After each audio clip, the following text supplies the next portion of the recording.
Her family was dirt poor, and this isn't just me taking a cheap shot. This is how she describes her upbringing. I found this funny. She said her cabin did have running water when the kids would run and go get it.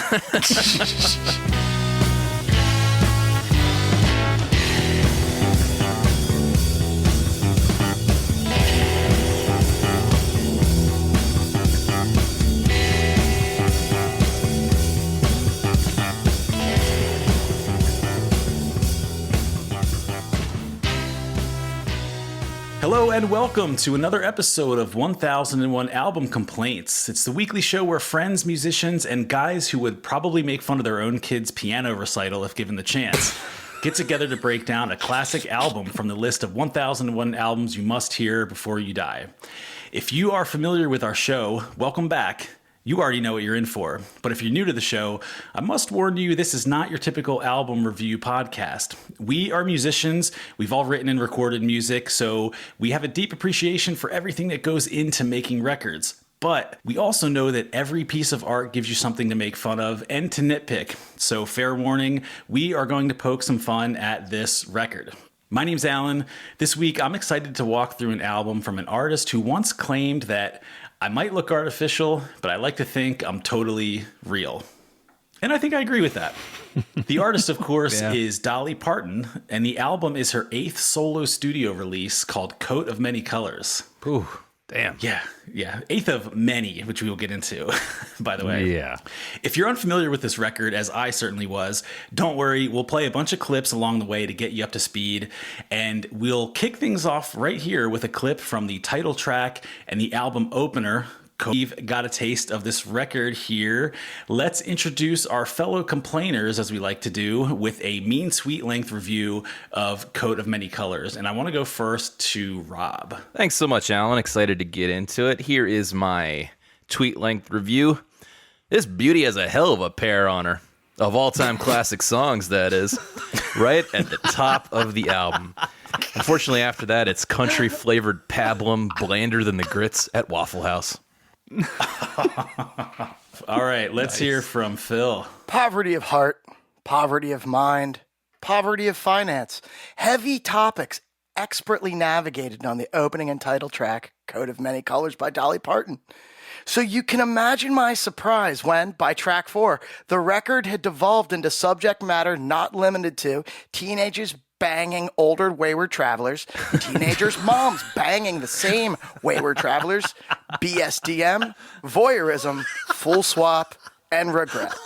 Are all of Dolly Parton's records like this? Like paperback romance novels? Because if so, I can get into this.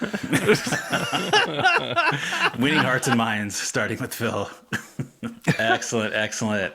All right, let's kick it on over to Adam. Hey everybody, this is Adam, and not many people know this, but on the heels of their 1971 smash hit Joseph and the Amazing Technicolor Dreamcoat, Tim Rice and Andrew Lloyd Webber decided to write the sequel. That's right. Inspired by today's album in 1972, they released Dolly and the Completely Average Gray Snuggie. I feel like Phantom of the Grand Ole Opry was right there, Adam. Ooh. Damn it. I'm going to go patent that right now. Thank you very much. Excellent. Well, I'll drop my here mean tweet length review. And lyrically, this record has all the twists, turns, and thrills you would expect from someone who owns their own amusement park. Musically, let's just say it's the only part of Dolly Parton that you could say falls flat. Ooh. Oosh. Well done. All right.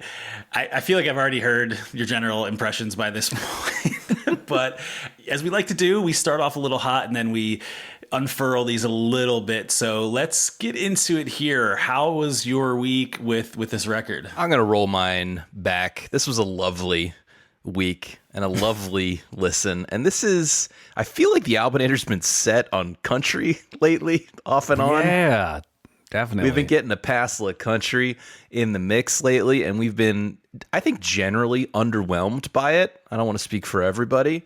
So this felt like a breath of fresh air in comparison to some of those recent country records. It was what I was looking for out of a country record. There's pathos in her voice. She's just got an it factor. She's writing the songs. There is good songcraft here. Not that there's nothing to complain about, but I enjoyed it. I agree, Rob. I do think it was like a breath of fresh air. It's a very beautiful record.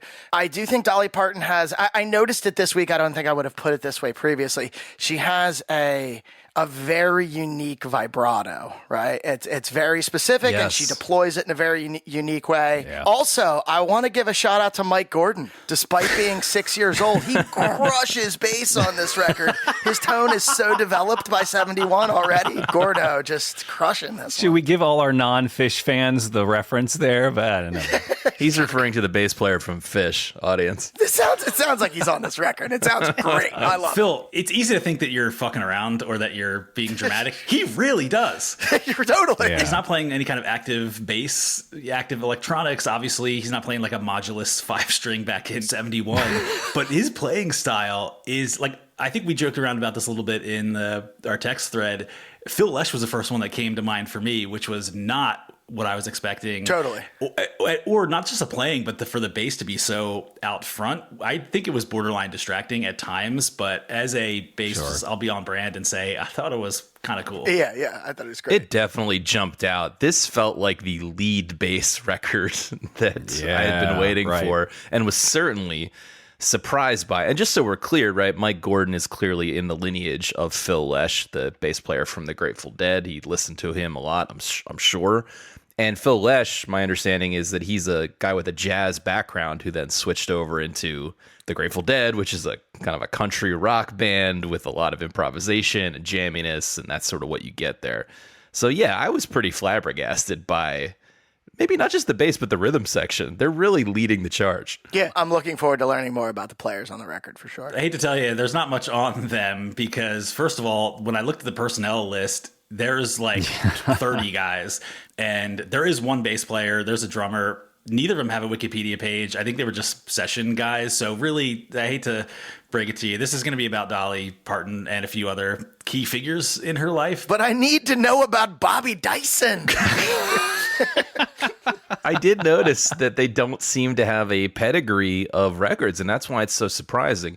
Not just because they're good and you would think they would be on more records, although that would be part of it, but because they express such personality on this record, you would assume they would at least, they'd have a name out there and they'd be a known quantity. This is not a session player's kind of playing, I would think. Well, I wonder how much of that was being given the latitude to do that. So I'm not going to claim that like I could play that or that like everybody could, but I do think if you tell a professional bassist like, do whatever the fuck you want, it's not a surprising result. I just feel like normally you wouldn't get that chance in a 2-minute country song from 1971. Do whatever you want, though. Still, we'll get into it when we talk about the songs. It's different than what I hear here. I hear we don't have a lead guitar player, even though I know we do on one or two of the tracks. I really want you to melodically go all over this thing, because on most of the tracks, it's just a guy playing a nice picking pattern. The guitar is also beautiful, but it's a little more what you would expect from a record like this. And the bass player is just zimming and zamming all over the place. So I do feel like it's a very active choice. Yeah, absolutely. What about you, Adam? I'm curious what your take on it. I was going to say, I'm going to kick it over to Adam, who is going to say that he has never heard of Dolly Parton, but enjoyed the vocal performance. No, I know who Dolly is, and I love her. She's the most lovable character. Like, you almost have a hard time saying anything negative about her because she's just hilarious too. She doesn't take herself too seriously. One of my favorite quotes from her is that, obviously she has had a lot of work done. People know she has, and her comment is that who would have thought it would take so much money to look this cheap, which is like my favorite line. Like, she doesn't take herself too seriously. But first time I'd ever sat down and listened to an entire Dolly album, I honestly wasn't that impressed upon first listen. I don't necessarily know if I was expecting something else. And it could be the country thing, which at this time we've talked about it in other episodes too, where country is like the old people music, and it just was on kind of a decline as teenagers were coming onto the scene. Like, I looked at her first album, by the way, who knew she went so far back? Her first solo album was in 1967, right? And that's the same year Are You Experienced came out. Sgt. Pepper came out, right? And she's singing, kind of the standard boppy country songs. So it was interesting to look at it from that point, and I didn't really start appreciating it until, again, I did just a little bit of research and didn't realize that she wrote a lot of this. She wrote so many of these songs, and that right there kind of perked me up, and I was like, oh, okay, let me go back and listen to these, because again, I'm used to that female country singer, and men to a certain extent, that are just getting the songs from the stable of songwriters. And to realize that she wrote a lot of these, I think, kind of piqued my interest a bit more. And I went back and again listened to it and started to appreciate it a bit more over the week. I'll just to echo what you said, Adam, maybe the elephant in the room is I see a Dolly Parton album on a list like this. I'm assuming that 2 of her mega hit songs, one of them might be on here, and they're not. Right. And I'm referring to Jolene and I Will Always Love You. Mm-hmm. And I've definitely listened to a Dolly Parton greatest hits comp. Probably Coat of Many Colors is on there. But do you know what I mean? Like, with someone who's had a career this long and goes on to release so many more records even after this, it's a little hard to pick one representative album from them. Sure. Yeah. I mean, a career that spans 50 years and what? Alan, you're going to tell us 500 albums or something ridiculous, right? Well, she kept having hits after this, certainly. Sure. For sure. And this is the only one of her records that's on the list. She is on there as a trio with Linda Ronstadt and Emmylou Harris, I think. That's a cool record. It's called Trio. And that was like in the 80s. Yeah, that is kind of cool. Of course, I'm a sucker for Emmylou Harris. A couple more thoughts before we move on, no, if you don't mind. You mentioned her voice. As I was first listening to her voice and really dialing in on her vibrato, which is consistent, it was actually, at first, it kind of threw me off. Yeah. Almost like nails on a chalkboard. And I was specifically thinking of Adam tearing his hair out. The goat vibrato. Yes, goat vibrato. But, sorry, I'll let you continue. And then I kind of got used to it. But it is definitely unique. I do think it's part of what makes her voice entrancing. Right? And we talked about the writing. Of course, you get extra points if you wrote the tunes. But what I was really struck by, and perhaps most surprised by, was some of the tracks on this really gave me the sense of the time it came out and the crossover between country and rock. Mm-hmm. And stuff like CSNY and the band.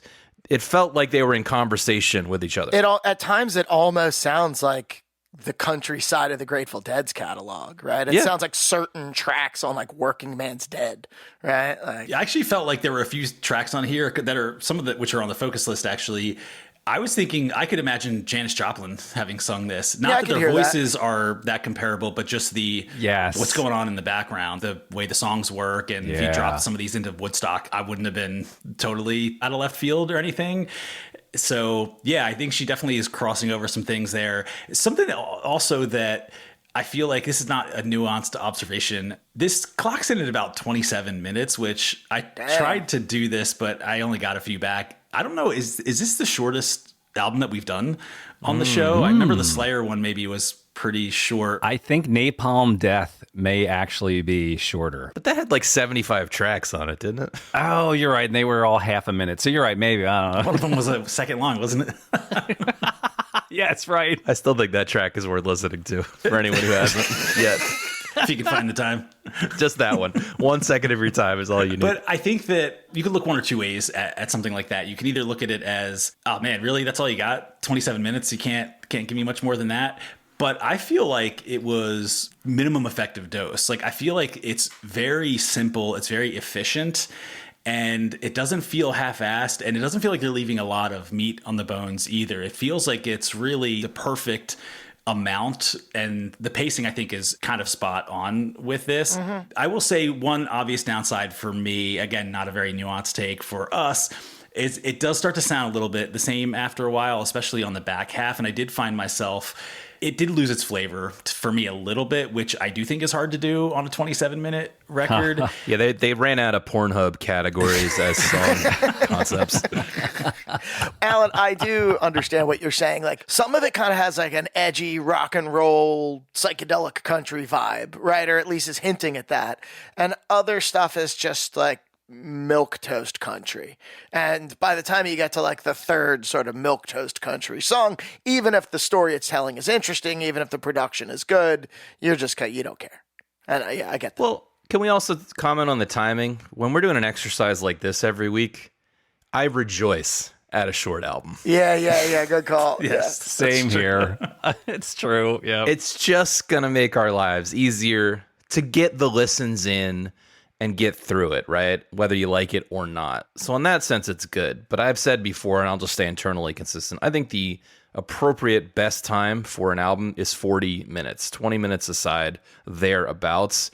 And if I was buying the record, I might feel a little shortchanged. Sure.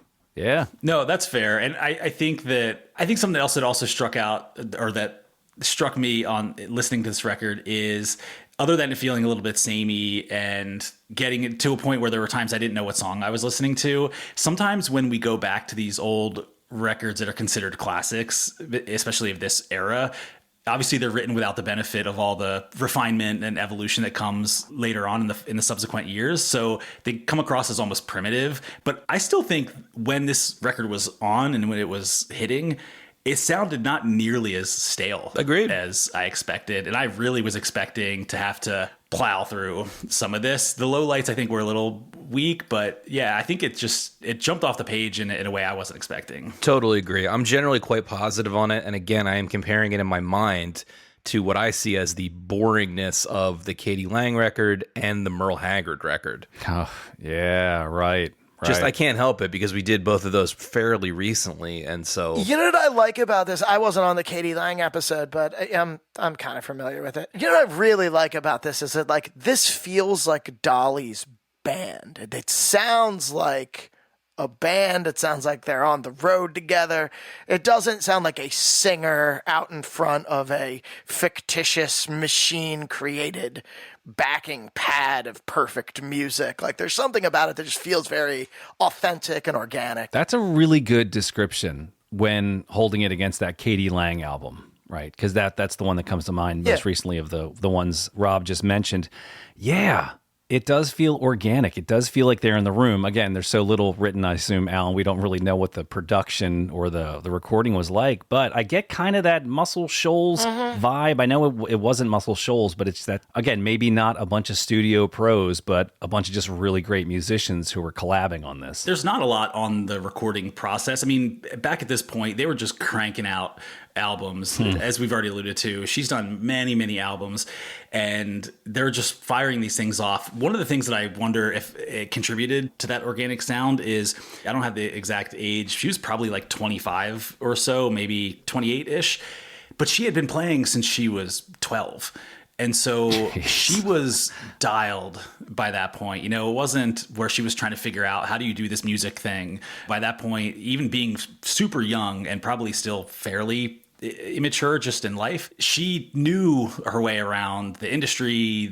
She probably had a great sense of who to bring in for these types of things and how to kind of lead that process, I would think. So, you know, she was pretty seasoned even at this early point in her career. All right, let's talk a little bit about Dolly Parton and a little bit about this record. But first, we are going to take a quick break. All right, we are back. So when you're talking about somebody like Dolly Parton, I think it's kind of hard to start from the beginning because she, again, is so famous and for so many different things, too. She's more of, I think, a cultural icon than a musician or whatever slash you want to put in between the things that she does. She obviously is a songwriter and a performer, but she's also been an actress, a philanthropist, a businesswoman. She created the Dollywood theme park, which this blew my mind, actually. This could have been a by the numbers, but I didn't realize Dollywood is the biggest ticketed tourist attraction in all of Tennessee and brings in 3 million people a year. Jeez. That's insane. It's awesome. Wow. And just how few people set up amusement parks. It's such a limited number. Like you got some crappy ones in Jersey or whatever, but the fact that she's got her name on an amusement park is pretty badass. She's just got she just has like a get up and go that is very uncommon. Ooh, man. Right? Like, In a way that's endearing too. I could easily see if this was Kanye West or somebody being like, yo, I just set up a amusement park called Kanye Wood. You'd be like, fuck you, dude. Right. So it's just, she has a way of doing these things that I think is endearing. And I almost put her in that like Cher territory almost, where again, when I think of her, the first thing that doesn't come to mind is music. It's just about them. And honestly, I didn't even really know much about her music at all until I was probably 20. I grew up with the idea of like her physical appearance being what everybody knows about her. So, Sure. And again, to your point, she takes that all very playfully. Someone said once in an interview, "Why do you always seem so happy?" And she's like, "Oh, it's all the Botox." So she doesn't run from it. She doesn't try to hide it or anything. She has that. You're totally right. Every single time you see her on camera, she's just so charming. You know, almost Beatlesque in that way. Like, she's just really good in the moment. Yeah. Totally. And I think a lot of that has to do with her upbringing as well, which she was born in 1946 in a one-room cabin in a small town called Pittman Center, Tennessee, which essentially borders the Great Smoky Mountain National Park. Beautiful area, very scenic, but also deep Appalachia. So very rural, lots of poverty, very small towns. In fact, the town she was born in, as of the 2020 census, there were 502 residents Ooh. in this entire town. Well, at least it's a town, not a holler, I guess. Right. Good callback. She was the fourth of 12 children, and Jesus. Good golly. So those 500 people are actually 7 families. Right. yeah, I would say that probably explains why she is now almost 80 and has never had kids herself. So probably just That'll do it. beat that out of her. Well, I heard her say, too, that she kind of raised her younger siblings, or some of them, right? Because she was old enough years ahead of them that she became their surrogate mother as well. Yeah, that's exactly right. So her mom essentially cared for the family, as you would expect in 1940s Tennessee, while her dad worked their farm and did other odd jobs. What stopped me in my tracks in looking up this was she had 12 kids, and by the time her mom had number 12, she was only 35. Oh my God. That's like constant pregnancy. No, literally. When I was 35, I had one 3-year-old, and I thought life could not be possibly any more difficult. And you presumably weren't working in a coal mine. It might have been better than what I was doing, but nonetheless. But yeah, to your point, Rob, there were so many kids being born that whenever a new one came out, her mom would just give new babies to one of the kids to basically take care of. Like, she would literally say, "All right, this is going to be your baby." Jesus. You just said came out so nonchalantly, like shoes were going to drop or something. Yo, did you get the new Jordans? They just came out. I mean, when you're at 12, they're popping out like Pez. 12. That's a lot, man. Yeah, so she basically she was supposed to raise one baby, but sadly, the one that she was in charge of died as a newborn. man. But I mean, when you get up to these kind of numbers, it's hard to tell what is going on. But, you know, the kids were basically waking up in the middle of the night to feed them and change diapers and all that shit, which again, probably explains why she doesn't have kids of her own. Her family was dirt poor, and this isn't just me taking a cheap shot. This is how she describes her upbringing.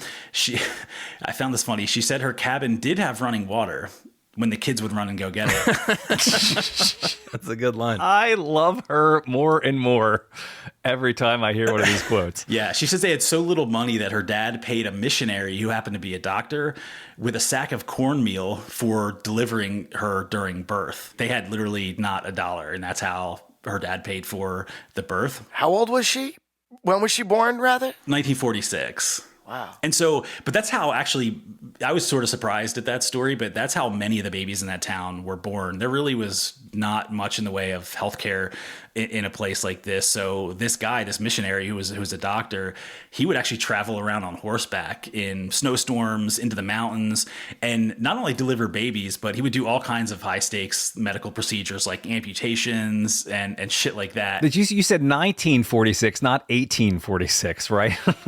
Right. Because this is approximately our parents' age. Approximately, right? I assume Yeah. all of our parents were born in a hospital, right? Yeah. Yeah. But that goes to show you where this place is and what her life was like. Yeah, sure. I mean, I don't know for a fact, but I am going to guess that the doctor that delivered my parents did not shoe a horse later that day. You never know if you don't ask. That's true.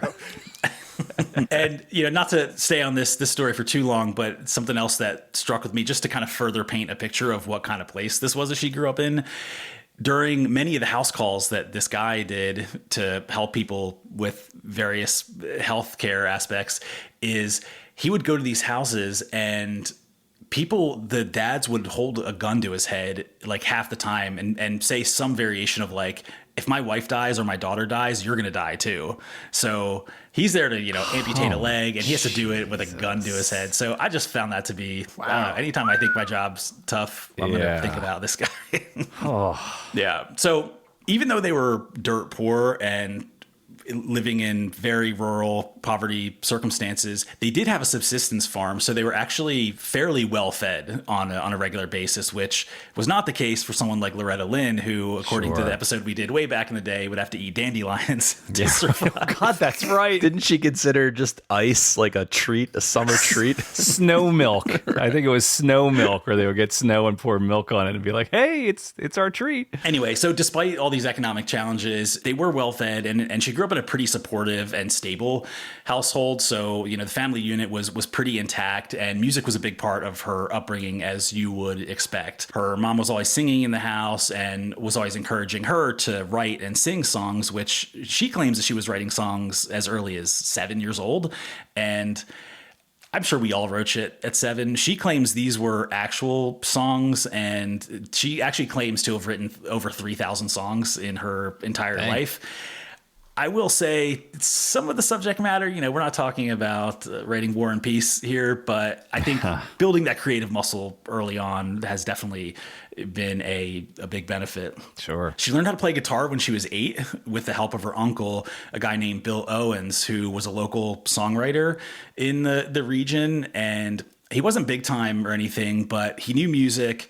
He knew how to write songs, and he knew a little bit about the business and how to get gigs and whatnot. So he was not only an important mentor for her in her early musical journey, but he is the one who arranged gigs for her to play. And by the time she was 10, he had her already performing on local radio stations in town. Jeez. At 12, she performed on a local TV show. And then at age 13, her and her uncle performed together at the Grand Ole Opry, where she was introduced by Johnny Cash and got to know him a little bit and got a little bit of mentorship from him at this point. My God. She was getting like a real world. Talk about stepping in it. Yeah. Absolutely. So just getting this education in songwriting, singing, and performing at a super young age. She then continued to perform locally throughout high school, and literally the day after she graduated, which I don't blame her with what this town sounds like. The day after she graduated, she moved to Nashville, obviously recognizing that it was a much better place to make a career out of music.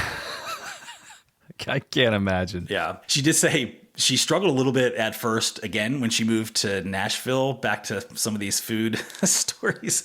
She said there were some days where she was so broke that all she had to eat were condiments, and that she learned how to make soup out of ketchup and mustard packets. Sounds like the Johnny Bass special. So this is probably like 1964, 1965, right? Because she's like 18, 19, 20, presumably, moves away from home. Yeah, early 60s for sure. Yeah, something to that effect. Very early on in Nashville, though, she met a local guy. Some of the stories I saw said that this was like the first day that she met this guy, but she ended up marrying him a few years later, a guy named Carl Dean. They ended up being married for almost 60 years until he died earlier this year, which I feel like is very unheard of for anyone in show business. 60 years, damn. Yeah. He was not in show business. He was like an asphalt construction type of guy. Well, and they never hang out, and he like never sees her live or is on camera. It's kind of weird, right? Apparently he had only seen her perform once. And had no desire to be in the public eye. Most people didn't even know that he existed. Right. And well, I think we'll find out later that he's into some pretty heady shit. So. Hold on. Can we tease apart? It's one thing to say, do your own thing, babe. I don't need to be in the spotlight. That is admirable. But I have only seen you perform live once. That's not in the same category of thing. I agree. She's like one of the most famous and prolific female musicians of all time. this guy sounds like he barely exists. They had an agreement. I don't know if you have any data in this story or even gossip, I mean, in this story about how Dolly is thought of amongst her country peers. Because I seem to remember in some of these other stories us opining about how the other ladies of country music might feel about her. And I don't recall if we had any real evidence for that, but I'm just curious. No, that's an interesting angle and not something that I came across in my research. I know that her voice was seen as unusual, but I think her appearance really, even at that time, or her perception was still fairly, she was blonde and obviously curvy, right? And so I'm sure she was attracting attention. But I think the image that you see now of being super dolled up, that she was not like that at this point. So I don't know that she was like any kind of real anomaly. If so, it wasn't anything I came across, but I wouldn't be surprised. Well, fair enough. It's also possible, now that I'm thinking about it, Loretta Lynn's got to be at least 10 or 12 years older than her, right? Sure. So it's sort of different generation. Maybe they kind of kicked in the door. And, yeah, I think so. Maybe they just didn't run in the same circles, is my point. Yeah, that's fair. That's fair. But also, I mean, clearly she's an individual. And so I'm guessing, has always projected strength and not someone that is really going to take any shit from anybody. So who knows if that worked in her favor there. Speaking of which, just to go back to Dollywood for a second, how many other delusional superstars have told their management team, I need my own amusement park, and they have to talk them off the ledge? Like, I don't think it's going to work for you, man. That conversation has been had many times. That's a good... Elvis, Michael Jackson, for sure. The price of admission was a little steeper at Michael Jackson's ranch. Oh, well played. Yeah. So early on, while she was in Nashville, once she got her feet under her and didn't have to eat ketchup soup anymore, she mostly cut her teeth as a songwriter behind the scenes and continued working with her uncle, Bill Owens, and they became songwriting partners. And together they actually wrote a few top 10 country hits for artists like Bill Phillips and possibly the most Tennessee sounding name of all time, Skeeter Davis. Yeah. Skeeter. I feel like being a country artist this time is almost like being in sales. Like, you need two first names. Not that Skeeter is a first name, but you see my point. It was like, what did you just say? Like Bill Phillips and Scott Davis, She did also write songs for Hank Williams Jr. and other artists at the time. So she was starting to make a name for herself as a songwriter, which was her bread and butter. But she was still determined to pave her own way as a singer and a performer who was playing her own songs. She thought that she might have that chance when, in 1965, as a 19-year-old, she signed with Monument Records, who at that time was home to artists like Roy Orbison, and they had just signed Willie Nelson, I believe, maybe a year before. So fairly big step up for her.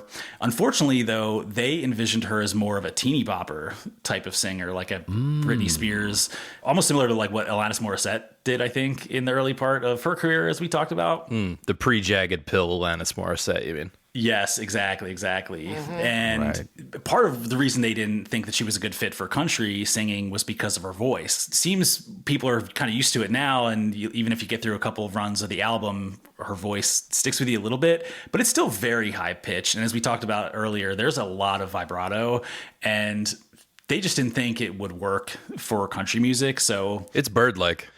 And to your point of it being high-pitched, you'll notice that the background singers consistently do low harmony underneath her. Oh. Yeah. Dude, that's interesting. Yeah. Yeah, like they've got to go down.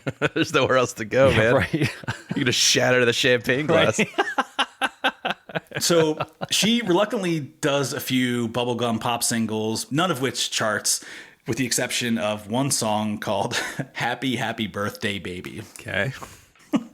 Just let that sink in for a second. Man, God. And it may have barely cracked the top 100, but still didn't really do much. But it was really the only thing she did of note in that brief period. A year later, in 1966, she wrote a song for Bill Phillips again called Put It Off Until Tomorrow, which that hit number 6 on the country singles chart, which represented probably her biggest success as a songwriter.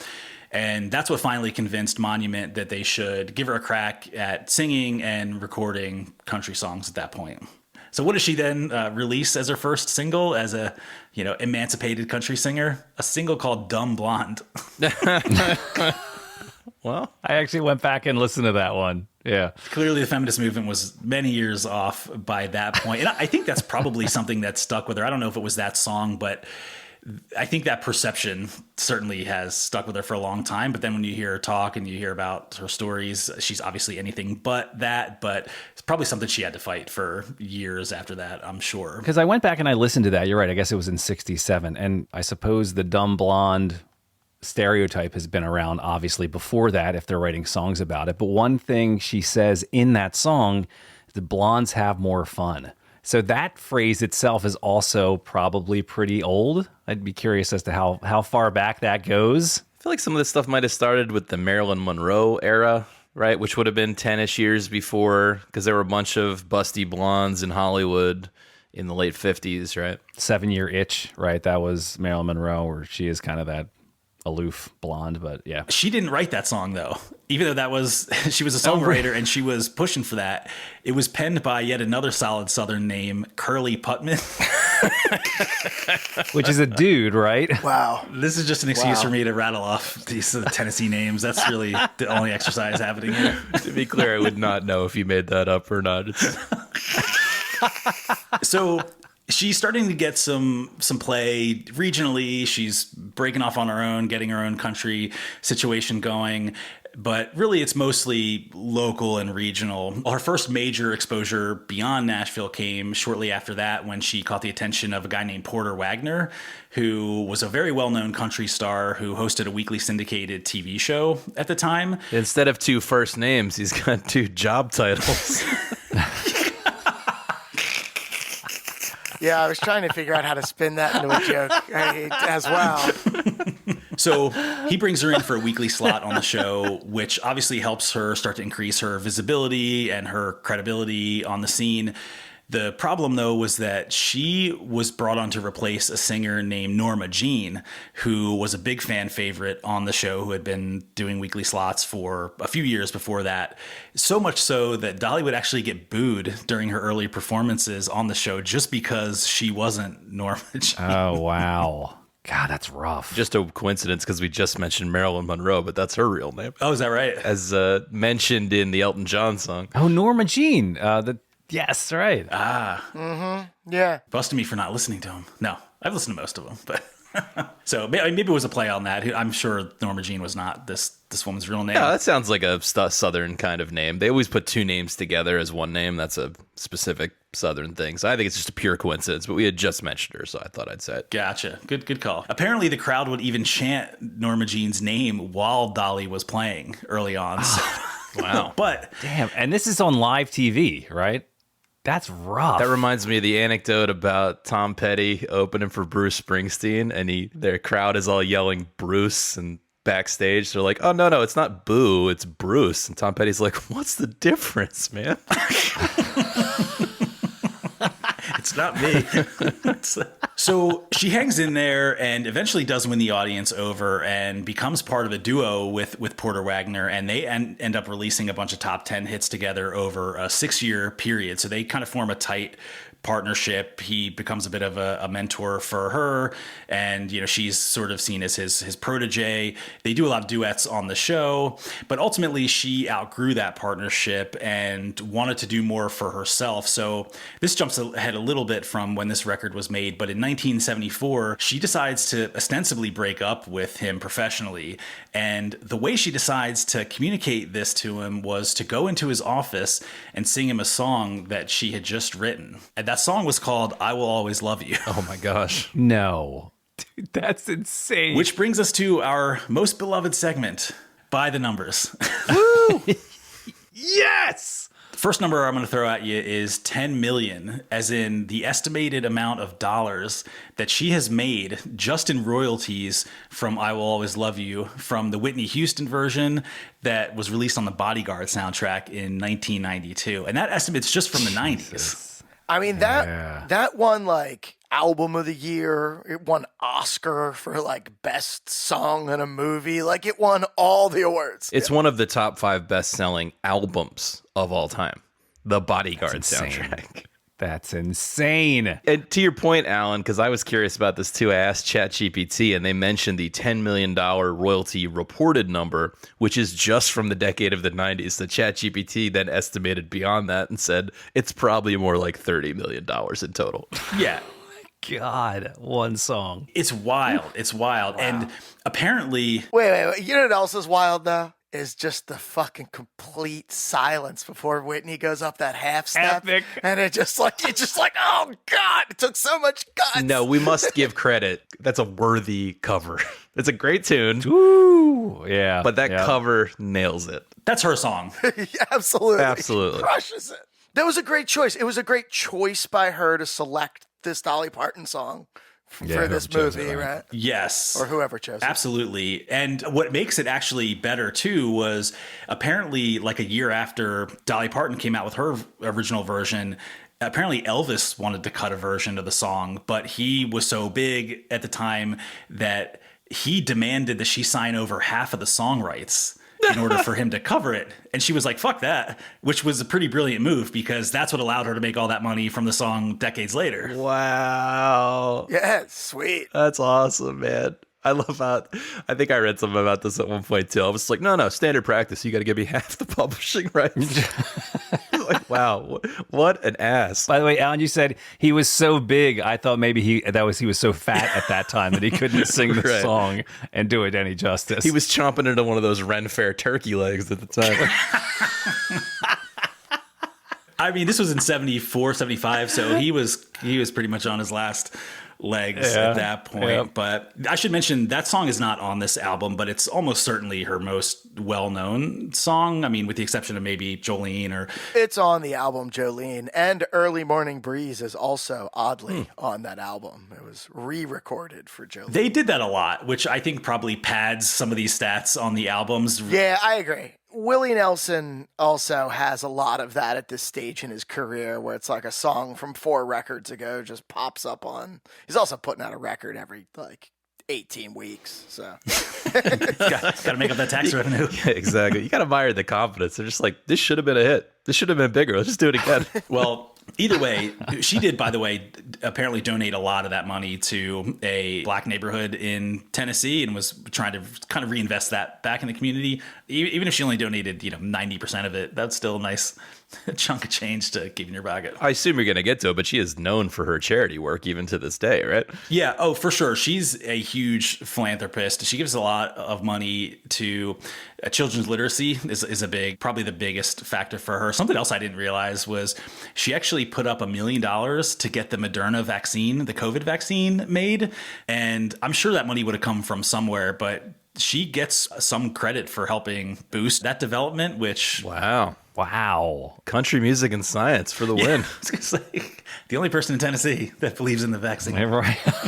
Usually enemies. Well, she didn't really need the money because of this next number, which is 100 million, as in, see where I'm probably going here, the total number of records that she has sold in her career. Good golly. That's a good number. That's a pretty good number there, yeah. Like, I'm less worried about what the cut is when I get to 100 million records, She's one of those artists that has really weathered the decades, right? She changed almost style by the time you get to 9 to 5 in the 80s, which is a huge hit, right? And she's in the film. I mean, that's impressive, right? That's staying power. Oh, absolutely. She just released an album 2 years ago, which was somehow her highest charting album. I think it hit number 3 on Billboards, but it's one of these collab albums that, funny enough, has Rob Halford on it somehow. I don't know if this is on that album, but I semi-recently heard and really, really enjoyed. She did a cover of the Collective Soul song "Shine." Dude, I was literally just going to be like, Adam, you got to check out the Collective Soul cover. Yeah, it's so good. What? Because I've always thought the song was kind of terrible, to be honest. And she completely showed me that the song was great if it was done by a great artist. Does she do the, yeah? Yeah. No, she ungrudges it. It's great. It's a great track. Oh, that's cool. All right, I'm gonna go look that up. Alan, we hit those yeahs like we had practiced it. That was really good. That was pretty impressive. We gotta merge those in post. Yeah. Some Collective Soul harmony. Yeah. Can we request a hard pen on those? But The 100 million number makes a little more sense when you look at the number 49, which is the number of solo albums that she has made. So again, just cranking it out. Again, some of it, Wow. are they albums? Are they rehashes? I mean, there's a lot of different ways you can slice this thing, but she has been selling records and there's no way around it. Shots on goal, man. I respect people who put in the work, whatever that might mean. Whether you're covering tunes, whether you're covering yourself, and a lot of it I know is her writing. And let's not act like it's easy to just go into the studio constantly and keep it going. It's not. Yeah. No, not at all. And she just loves to work. She's even said she's one of these people that she's like, I'm not going to retire. I want to keep doing this as long as I can. So yeah, more power to her. All right. I've one final number to run through here, and that's the number 11, which is the ranking that was given to this album by NPR on their list of the 150 greatest albums made by women. As a side note, we've covered 3 albums on this show that rank higher on the list than this one at 11. Anyone care to venture a guess what those 3 are? I have a guess. Tapestry by Carole King. No, we didn't get that one yet. No. Title. No? The Bjork record I had to pull back. Oh, it's got to be Alanis. No, no. Just tell us already. Number 9 was Amy Winehouse, Back to Black. Oh, okay, sure. Okay. Number that's 8, great. Pearl by Janis Joplin. Bullshit. Oh. Yeah, I do disagree with that, yeah. And number 4, Aretha Franklin, Never Loved a Man the Way I Love You. Oh, okay, yeah, that's a good one, yeah. Yeah, that was amazing. When we get to Tapestry, we should let Tom just record with like 3 Toms. So it's all Tom talking to Tom. AI Tom. It is Multi-part just, series. yes. Just disagreeing with himself. For those in the audience, Tom talks about Carole King and his love of Natural Woman and other such songs way more than is healthy for a grown man. And it's not to say that it's not absolutely amazing music. It's not to say that at all. It's great. I've heard enough, Tom. Like, he always announces it like it's new information. Here's a question. What happens if you put 3 Toms together who are all arguing indefensible points to each other? How does that end? Like what? I think that's what caused the Big Bang. All right. A couple more things about Dolly and this album, then we'll dive into some songs. The album, as I mentioned earlier, was released in 1971. Even though she had already released 7 solo albums by that point, and it would still be another 3 years before she ended her partnership with Porter Wagner, a lot of people saw this record as her fully emerging as a serious solo artist and not just Porter's protege or a behind-the-scenes songwriter. The album, when it was released, was very well received critically. Even our boy Chris Gal gave it an A-, which I was expecting him to lay into it a little bit, but he must have been in a good mood that day. It didn't crush the charts or fly off the shelves or anything like that, but it has been included on all sorts of best of lists like the Rolling Stone Top 500 and Times list and obviously Dimery's list. So it has, I don't know if records just really didn't sell a ton back then, that era of country music, but there was really not much in the way of certified sales of this. Like I think it's gold maybe, and that's it. But retrospectively, very heavily praised as probably her best work overall, even though it doesn't include some of those most well-known songs. And last point I'll hit on, only record on the list that she has done other than the creatively titled trio with the folks we mentioned earlier. So there you have it. I just happen to be looking at some of our other studio records. Can you guys look up the album cover to Bubblin' Over? It has like her disembodied head being shot out of a fire hydrant or something. Oh my God. Dang. What? It doesn't even look like This her. really does look like the kind of shit that AI spits out. Right, exactly. I also noticed Traveling Man is also re-recorded for this record. 2 years later. we got to find out how that one ends. That album is only 24 minutes long, bubbling over. It's not bubbling over the fucking vinyl length, that's for sure. Yeah, these 49 albums aren't seeming as impressive the more we look under the hood. They keep getting shorter and shorter as time goes And on. rehashing more and more. All right. Well, you guys want to get into some of these tunes or what? Sounds like there's some grist to chew over lyrically. Yeah. Let's do it. Let's revisit the title track, Coat of Many Colors. And great songs start oftentimes with great concepts. And learning that the story is true, or at least mostly true, to Dolly makes it even better. So when I heard this song this week, I was like, why am I so familiar with this? Because I know I haven't heard it. And the answer is because when my children were young, I was receiving books from Dolly Parton. And one of those books is called Coat of Many Colors, or El Abrigo de Muchos Colores, because it's in both English and Spanish. It came from Dolly Parton's Imagination Library. Oh, get out. You can go to imaginationlibrary.com and she'll just send your child 5 or younger books in the mail every month for free. We used to get them. She's been doing it since 1996. Dolly's awesome. You just go to imaginationlibrary.com and she will send your children free children's literature. This also has beautiful illustrations for the guys on the call with you. Just to be clear, though, she's not writing the book. She's just rehashing her own song lyrics from the 70s, right? Yeah, in this case, yes, absolutely. Most of the books are sort of just like classic children's books, and they're just children's books. I'm just kidding. That's lovely. I want to see the Traveling Man kids book. Yeah, what about the one with the upside down pineapple on it about swinging?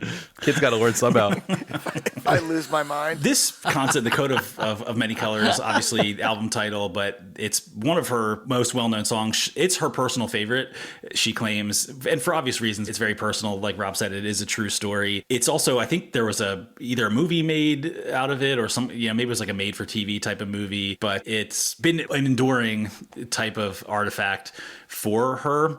The sort of heartbreaking part of the story, and it's really in the lyrics. There's no real mystery, but her mom stitches her together a coat out of rags, and she wears it to school and gets mocked mercilessly for it, which that's all I had known about it in the song. She doesn't really get too much into it, but then in an interview, she said that not only did she get mocked about it, but the other kids took the coat off of her and locked her in a dark coat closet. And that's why she always sleeps with a light on now, which is like, Jesus. I went to a pretty rough middle school and I can't even imagine that shit happening where I went. That's crazy. That's trauma. Kids are assholes is the moral of the story. But when I discovered, Alan, same as you, that this was actually about her own life and that she had written this herself, it changed a lot. Because again, it's not super exciting. But man, talk about nostalgia and beautiful lyrics about love. And I know she's a bit on the nose. She tells you what the moral of the story is, but it works. It totally works. I do think it's a well-written song. I think it's a successful track. I understand why it's endured. But if I'm being honest, I felt like the concept was not fully executed. I think the concept is top-notch. I think the fact that it applies to her life, great, works even better that way. But I don't think it was executed to perfection. And just in terms of the lyric writing, I would have worked it a little longer. I would have left it in the rock tumbler for 1 extra year and 7 more albums that she put out. And then I would have made it just slightly better, just to being honest. Add that verse where she gets sold into slavery by her brothers. She talks her way out of it by predicting dreams. Yeah, I think there's just still a little meat on the bone here, honestly. But no, I do think it typifies like what is good about the material. That it's simple material, it's simple chords. Alan, you mocked it with your playlist title. It's pretty much all 1-4-5, but they managed to elevate it both with her voice, which again is bird-like and very memorable, and with the playing. And they do insert a key change. They're aware of us getting bored within a 3-minute song of 3 chords, so they key change it at one point. But yeah, I think it's very successful. Yeah, I agree. It is on the nose, and I think that's just sort of the nature of these songs, and probably the turn and burn aspect of writing these, where it sounds like she actually wrote this. I think it was this song. She wrote this while she was in a tour bus with Porter Wagner, and she wrote it. They ran out of paper, and she wrote it on the back of his dry cleaning receipt or something like that. So this is kind of just scrawled down, and working a song doesn't seem like anything that she was really that into. Right.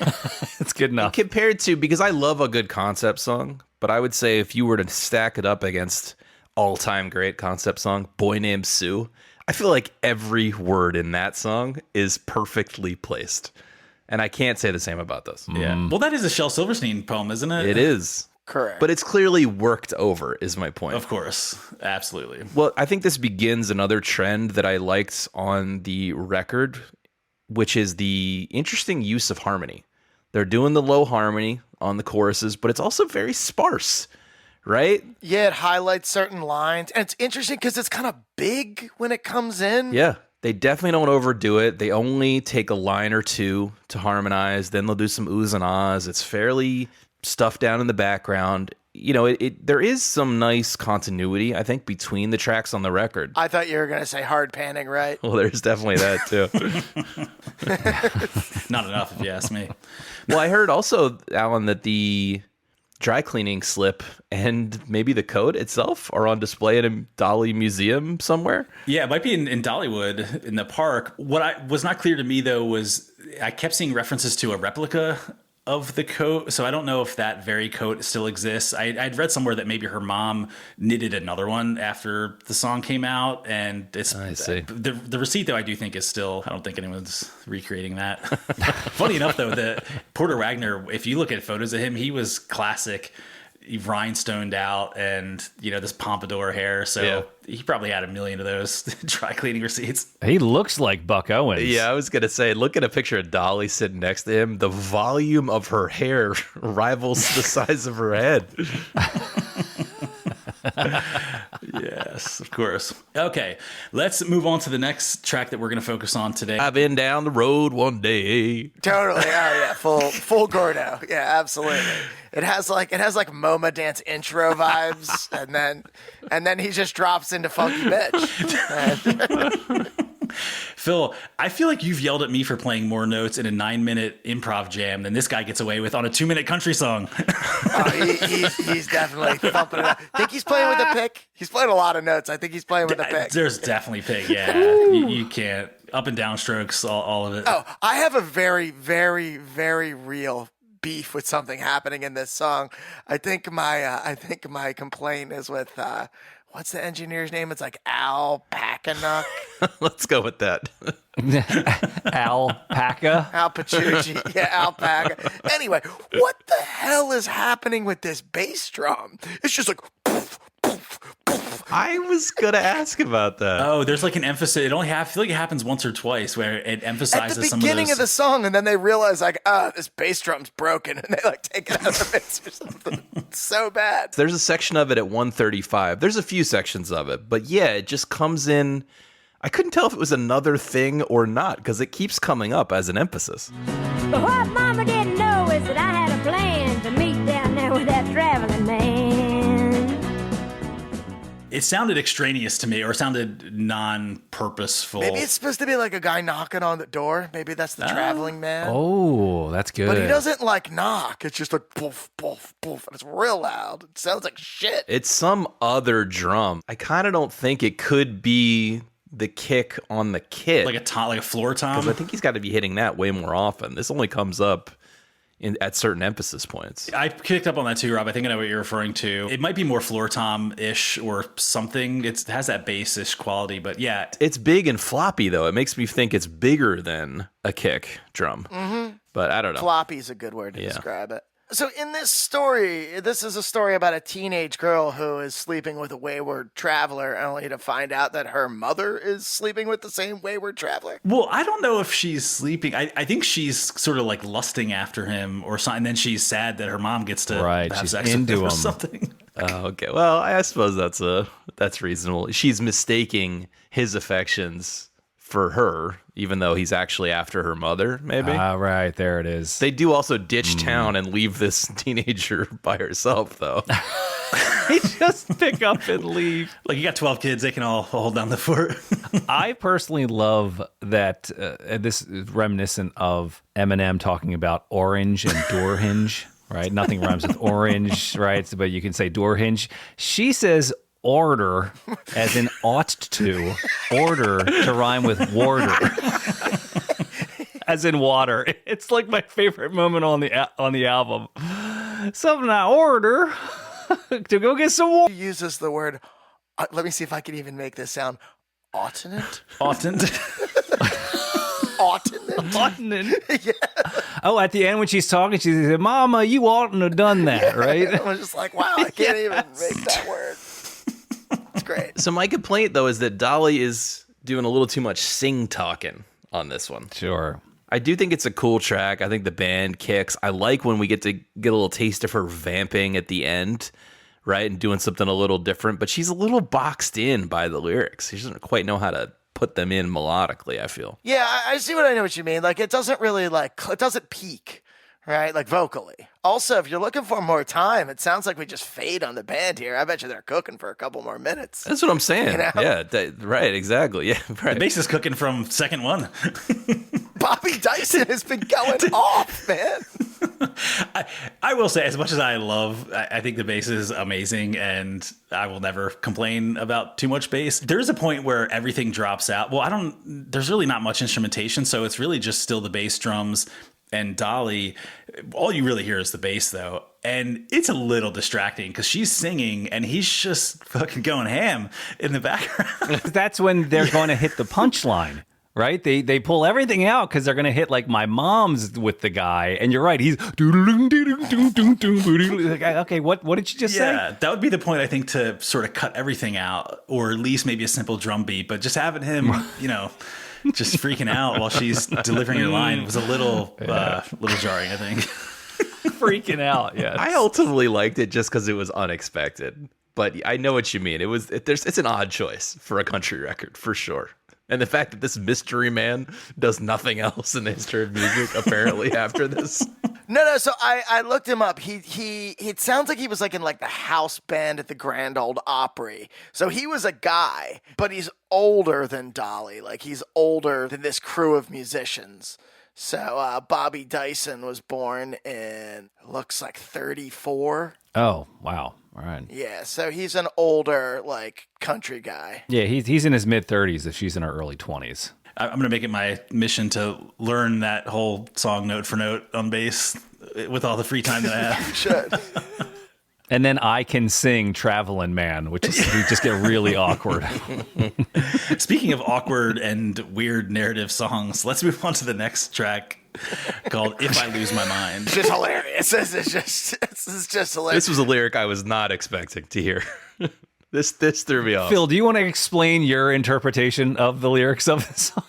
Well, yeah, I mean, I brought it up in my tweet-length review. I mean, she's been through living hell, so I don't know if they're getting physical yet, but, her husband she is having sex with other women in front of her, making her watch, and then he wants her to have sex with other men, and then it moves in, so we got some voyeurism and some full swap swing going on there, and then later in the end, she says, like, she's talking to her mom, and she's like, I want to be here with you because, like, they might lock me up if I have to stand his torture any longer. This makes me feel like this is really going into some really, really strange and dark directions, and just... I interpreted it as she tells her mother to commit her to the sanitarium.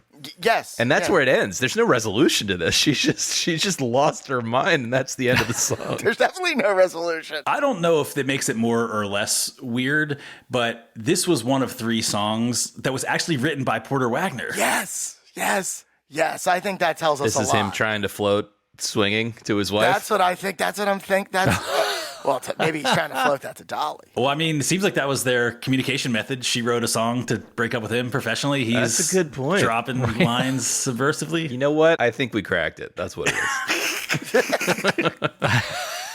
I agree. I think we really got to the bottom of that pretty quickly. To me, it's the low point. I think the songwriting is so out of left field. It's not that it's so different from everything else on the record, but again, the song itself doesn't really feel finished. They needed a third verse with some... Well, just tell us what the fuck this song's about. Yeah, tell me where it went. Tell me what happened to these characters. Don't leave me hanging, bro. This is definitely like kind of like milquetoast country with very strong pedal steel. Sure. In the way that the first 2 or 3 songs on this record, like, they do feel fresh. This feels like something I've heard before, despite the subject matter. Yeah, it's a little stock. I also felt, modest complaint, but this was the point in the album, this is what, track 4 maybe, where I do think her high vibrato was starting to grate on me a little bit. For the most part, I found her voice enjoyable, but we get into these debates all the time about the timbre of somebody's voice impact your enjoyment of it, and it didn't really knock it too much, but I was feeling it was just a little much for me at that point. You know, this brings up an interesting question about explicit lyrics on Spotify too, right? Because like he's done things to me I couldn't understand. He made me watch him love another woman, and he tried to make me love another man. This is explicit. I mean, to be fair, it could be explained away in a more wholesome way, I think. Try. I'm open-minded to this. Tell me. I am listening. Well, the other man could be the man that he became after they were married, for instance. Okay. Look, don't try to put logic around this. That's a stretch. We're keeping the tinfoil hats on. Well, you're picturing her tied up in a chair with her eyelids taped open. Who's the deviant here, no, Phil? No, she's not tied up. I think you'd probably walk out of the room if you weren't into it. I've been to a lot of orgies, and that's what people do. They politely leave. Yeah, right. Rob would know. In other news, I'm going to call out another interesting choice on the harmony. The low harmony is only on the very first line of the verse. Then it drops out into the chorus. I just think that's such an... This song also, the key change on this is the same key change that happens at least 2 other times on this album, which Phil or Rob, I'm not sure if you guys know, but you know, when you go to the 5 and then whatever is the half step up from the 5, and then that's kind of like your transition point to get to the next key. It does it in the very first song, one of the other ones, and then this song. So I just started to notice that. I was like, are they going to... Yep, okay, they went to the same transition point. This is like their curveball move. Yeah, it happens at 117 or 117-ish. They are going from the 5 chord, which has been operating as the turnaround chord in the song, to the 6 chord and making it a dominant 7, which then helps you resolve to a new key. So the dominant 6 chord becomes the 5 chord of the new key.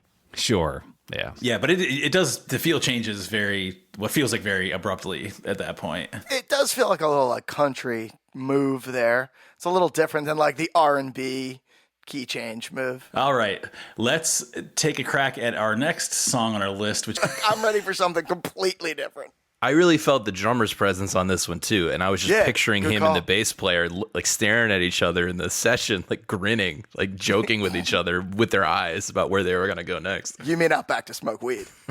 Well, definitely that.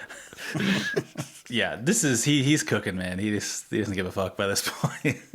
And this one is so short that I almost didn't realize there was a chorus in it. They only hit it twice, and the song's like 2 minutes and 15 seconds or something. So it wasn't until a couple repeats that I went back and thought, is this another one of those ones where it's just a bunch of verses? No, there is a chorus in there, but it's so similar to the verse that you don't really latch onto it. Again, the bass player is taking care of everything, but... This has like little moments that like remind me of other things, but I can't quite place them. Like I want to, it takes me in a like Mr. Tambourine Man. Yes. Direction just for like 1 second. Totally. And there's another song, but I haven't been able to figure out.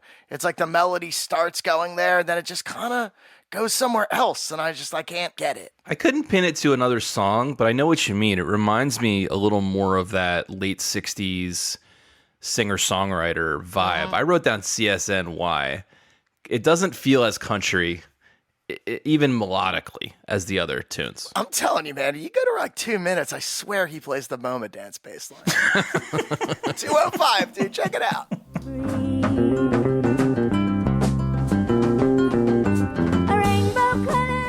Seriously, 202, he plays Moment Dance. Check it out right now. I knew Mike Gordon wasn't writing his own lines.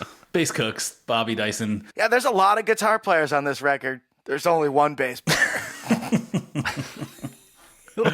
Dude, so many. I like the personnel is, I mean, I'm sure there's different people on different tracks, but long list. All right, let's move to the last track that we're going to focus. This could be a song by the band.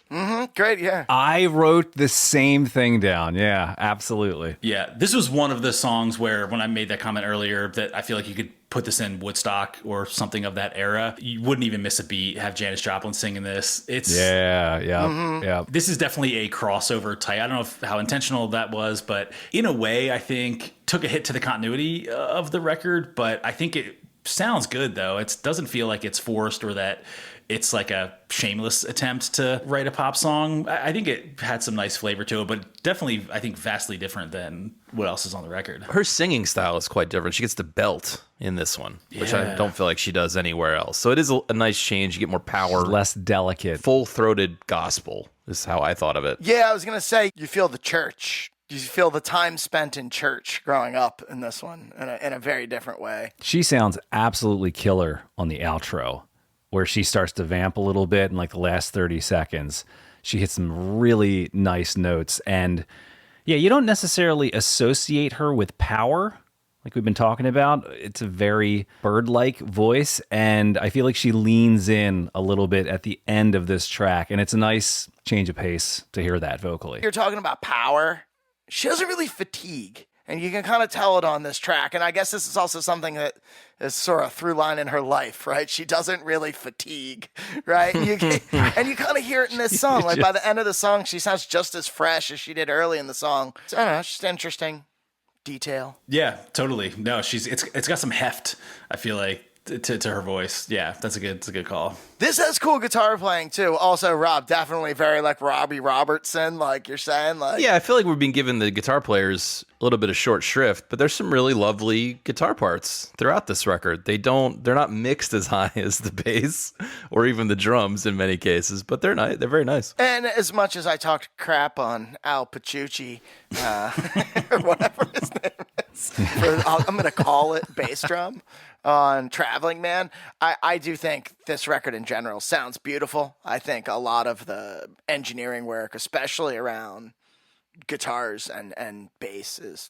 fabulous. I think it just sounds really sweet and warm. Agreed. And you know what we haven't really touched on that I feel like has come up in every other country album we've covered, which is the Nashville establishment.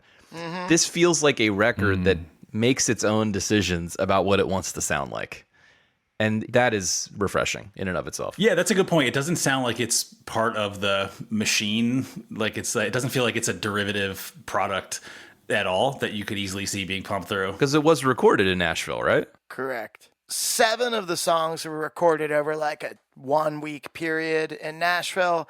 And then there's like 3 or 4 more that were recorded in previous sessions. I don't know where those were recorded. Well, it was recorded over a 3-year period, apparently. Yeah. Yeah, correct. Well, there's 2 songs that were recorded in 69, and then basically everything else was recorded in April of 71. Yeah. They needed those last 2 minutes to get to 27. Exactly. They were like, Dolly, it's only 21 minutes long. It's just a numbers game.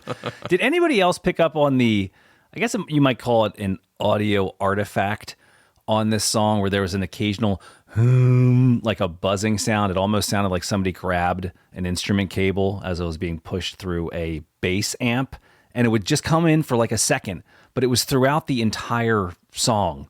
Again, this is, headphones and with a subwoofer, but it was just it was the only odd thing I noticed sonically about the entire album. I didn't know if I was the only person who picked up on that. I didn't notice it, yeah. I didn't pick up on it, but I mean, I wouldn't be surprised. It seems like the kind of thing that they weren't probably going to spend a lot of time trying to weed out or, just sort of let it go. Too concerned about, yeah, right. Seems like the kind of thing a real audio pervert like Adam would pick up on. Yeah, right. Did you guys hear that at 21? It was at 2K hertz. I don't know. All right. Well, we have gabbed on quite enough, far longer than the runtime of this album, probably 3x. But it is that time where we render a verdict on whether we think this album belongs on the list. And I'm going to go first to Rob. Thanks, Alan. Yeah, for me, it is an easy yes.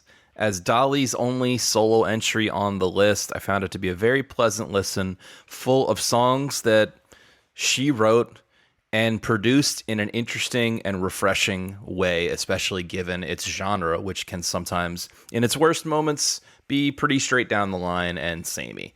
So for all those reasons, plus its very short runtime, you should absolutely listen to this before you die. All right, Phil. Yeah, I'm going to agree with Rob. I found this to be a very refreshing listen. It was kind of like going outside on a sunny day. I think songs like Here I Am and Early Morning are fabulous, and I think some of the other songs are fun and have some some levity to them in addition to being, having the shredding bass stylings of Bobby Dyson. So that's a hard yes for Bobby me. D, worth the price of admission. Adam, what say you? Well, I reckon you order versus you order. You ought not skip this one. That would be a yes. You should hear this. What a great find. I'd love being forced to listen to things that I just never probably would have picked up of my own volition. So thank you, Albinator, and thank you, Dolly, for a lifetime of amazing music and just being a wild character. Absolutely. Well, I'm going to round it out with a clean sweep, if that wasn't fairly obvious at this point. Is this a masterpiece of an album? No, but I think it's essential for all the reasons that were mentioned earlier. I mean, I usually default to, if you are a cultural figure and you only have one album that's yours on the list, I'm usually going to lean that way anyway. But I think even on its own, I think it's a cool album. And I think ultimately what I come down to is it's impossible to be in a bad mood while you're listening to this. And so if for no other reason, then it's a nice, pleasant listen. I think it's worth the time. I'm sure we'll hear plenty of hate in the Patreon comments very shortly. Excellent. Hate is good. Hate is engagement. That's what Tom eats for dinner. I wonder how many of those accounts are Tom's burner accounts. All right. Well, Dolly, you made it. A clean sweep. You belong on the list. Now, speaking of engagement and muckraking, Rob, I'm going to kick it over to you to see what's in that old mailbag. Yeah, absolutely. We'd love to hear what you think about our verdict and about this episode. Of course, you can go over to the Patreon feed free that is up right now and get in those comments. But we also have this thing called a mailbag. So I have a couple missives from you guys here I'm going to read. First up, we have listener Matt writing in about the Blur Park Life episode that we did recently. He says, "Hello, fellas. I'm a Brit these days living in Los Angeles who turned 16 in 1994, so the whole Blur Oasis thing was front and center of my cultural coming of age. You picked up on Blur's musical eclecticism and the fact that they probably needed to edit down the track list. Damon Albarn, the lead singer, simultaneously wants to write Waterloo Sunset, Rio, 50s Music Hall, Serge Gainsbourg, plus mix in the Sex Pistols and even the Beatles. And by the way, thanks for the Bowie reference that I hadn't spotted before. He's talking about, we compared one of the Blur songs to David Bowie's Fashion, which is, I don't say a lot of songs sound like Fashion. It's a weird song to sound like. I like that about it. Anyway, he goes on to say that musical eclecticism fits in a key element of the English self-image, that we're slightly eccentric and love that about ourselves. Do Blur succeed in pulling it together as a coherent whole? At the time, I felt like the answer was yes, and that it was a part of a significant cultural moment in the UK. I think today that it still stands, despite the dreadful title track, yes, I said it, and the need for a few trims. Keep up the good work." Nice. Love to hear that feedback, especially about that paragon of Britishness, I guess, that we did recently. But we have one more here also from a British listener. I don't know if you guys know, but there's a fair amount of English listeners out there who like to tell us things. And I'm going to take a shot at this guy's hometown. It's Christopher from Birmingham. Uh-oh. Ooh. He's writing in about a different British album we recently covered. "Congrats on an excellent episode about Paul McCartney's Band on the Run album." Excellent. Good job, Phil, hosting that one. McCartney was trying to come back to the forefront after leaving the only band where it was even possible that he was not the best member. I would argue that no rock songwriter has ever had a better 5-year run than back in the USSR, Obla Di Obla Da, Lady Madonna, Hey Jude, The Long and Winding Road, Maybe I'm Amazed, Uncle Albert, and the singles off of this album, Band on the Run. Anyway, great insight from the gang on this podcast, albeit an occasional fact clunker. He puts that in quotes. That's levied at you, Phil, to be clear. I understand. This episode, though, regardless, definitely warrants repeat listening.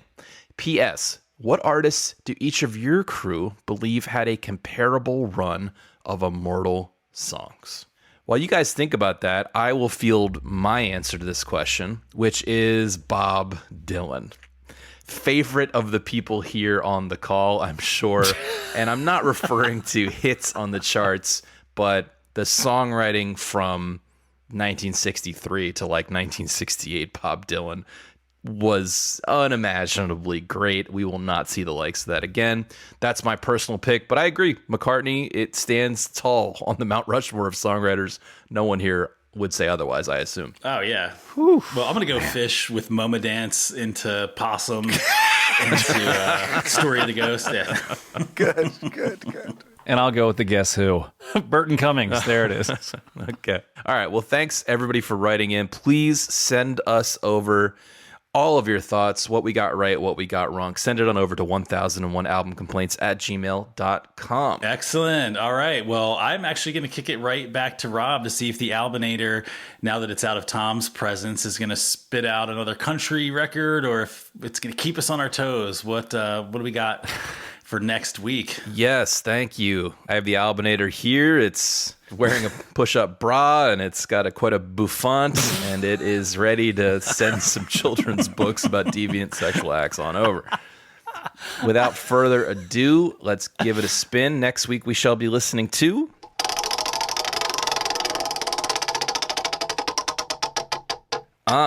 this one is called Queens of the Stone Age.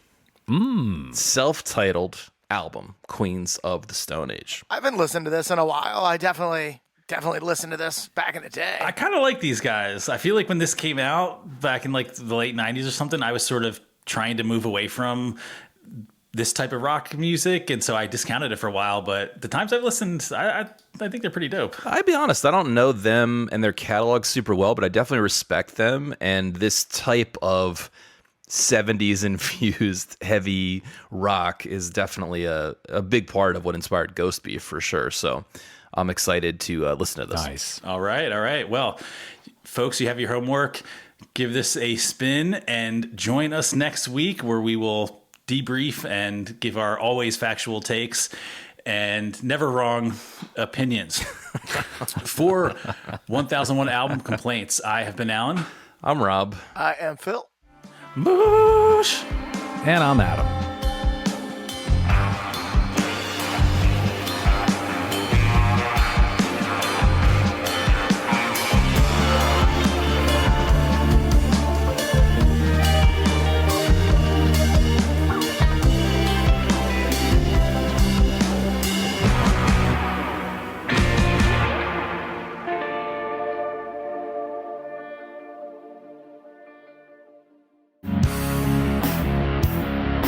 Yeah.